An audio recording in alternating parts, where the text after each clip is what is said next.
അധ്യായം 17. യേശു രൂപാന്തരപ്പെടുന്നു.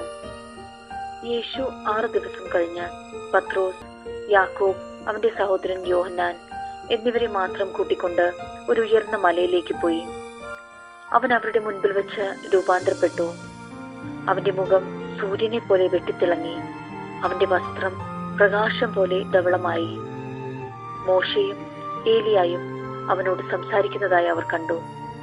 പത്രോസ് യേശുവിനോട് പറഞ്ഞു, കർത്താവേ, നാം ഇവിടെ ആയിരിക്കുന്നത് നല്ലതാണ്. നിനക്ക് സമ്മതമാണെങ്കിൽ ഞങ്ങൾ ഇവിടെ 3 കൂടാരങ്ങൾ ഉണ്ടാക്കാം. ഒന്ന് നിനക്ക്, ഒന്ന് മോശയ്ക്ക്, ഒന്ന് ഏലിയായ്ക്ക്. അവൻ സംസാരിച്ചു കൊണ്ടിരിക്കുമ്പോൾ ശോഭയേറിയ ഒരു മേഘം വന്ന് അവരെ ആവരണം ചെയ്തു.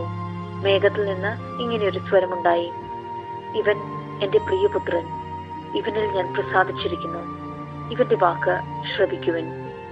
ഇത് കേട്ട ക്ഷണത്തിൽ ശിഷ്യന്മാർ കമിഴ്ന്നു വീണു. അവർ ഭയവിഹുലരായി.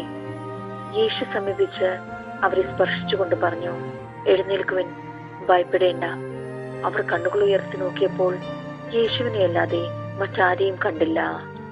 ഏലിയായുടെ ആഗമനം. മലയിൽ നിന്നിറങ്ങുമ്പോൾ യേശു അവരോട് ആജ്ഞാപിച്ചു, മനുഷ്യപുത്രൻ മരിച്ചവരിൽ നിന്ന് ഉയർപ്പിക്കപ്പെടുന്നത് വരെ നിങ്ങൾ ഈ ദർശനത്തെപ്പറ്റി ആരോടും പറയരുത്. ശിഷ്യന്മാർ അവനോട് ചോദിച്ചു, ആദ്യം ഏലിയ വരണമെന്ന് നിയമജ്ഞർ പറയുന്നത് എന്തുകൊണ്ട്?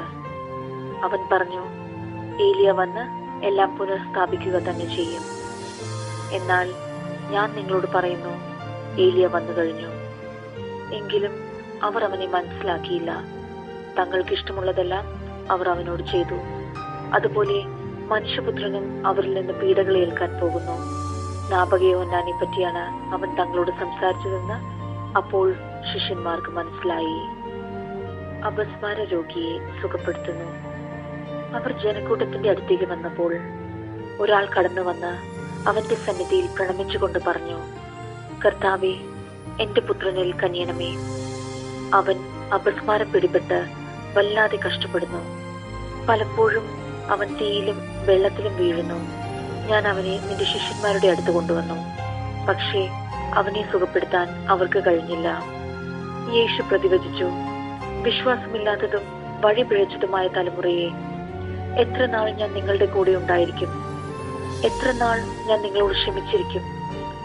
അവനെ ഇവിടെ എന്റെ അടുത്ത് കൊണ്ടുവരിക. യേശു അവനെ ശാസിച്ചു. പിശാച് അവനെ വിട്ടുപോയി. തൽക്ഷണം ബാലൻ സുഖം പ്രാപിച്ചു.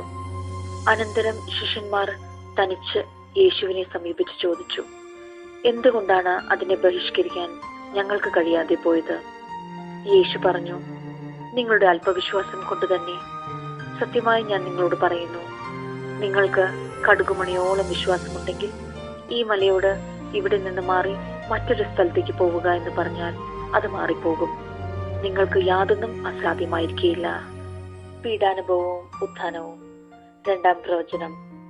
അവർ ഗലീലയിൽ ഒരുമിച്ച് കൂടിയപ്പോൾ യേശു അവരോട് പറഞ്ഞു, മനുഷ്യപുത്രൻ മനുഷ്യരുടെ കൈകളിൽ ഏൽപ്പിക്കപ്പെടാൻ പോകുന്നു. അവർ അവനെ വധിക്കും. എന്നാൽ 3-ാം ദിവസം അവൻ ഉയർപ്പിക്കപ്പെടും. ഇത് കേട്ട് അവർ അതീവ ദുഃഖിതരായി തീർന്നു. നികുതിയെക്കുറിച്ച്. അവർ കഫർനാമിലെത്തിയപ്പോൾ ദേവാലയ നികുതി പിരിക്കുന്നവർ പത്രോസിന്റെ അടുത്ത് ചെന്ന് ചോദിച്ചു, നിങ്ങളുടെ ഗുരു നികുതി കൊടുക്കുന്നില്ലേ?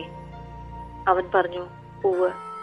പിന്നീട് വീട്ടിലെത്തിയപ്പോൾ യേശു ചോദിച്ചു, ശിമയോനെ, നിനക്കെന്ത് തോന്നുന്നു? ഭൂമിയിലെ രാജാക്കന്മാർ ആരിൽ നിന്നാണ് നികുതിയോ ചുങ്കമോ പിരിക്കുന്നത്? തങ്ങളുടെ പുത്രന്മാരിൽ നിന്നോ അന്യരിൽ നിന്നോ?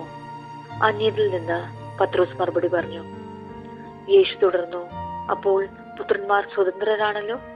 എങ്കിലും അവർക്ക് ഇടർച്ച ഉണ്ടാകാതിരിക്കാൻ നീ കടലിൽ പോയി ചൂണ്ടയിടുക. ആദ്യം ലഭിക്കുന്ന മത്സ്യത്തിന്റെ വായ് തുറക്കുമ്പോൾ ഒരു നാണയം കണ്ടെത്തും. അതെടുത്ത് എനിക്കും നിനക്കും വേണ്ടി അവർക്ക് കൊടുക്കുക.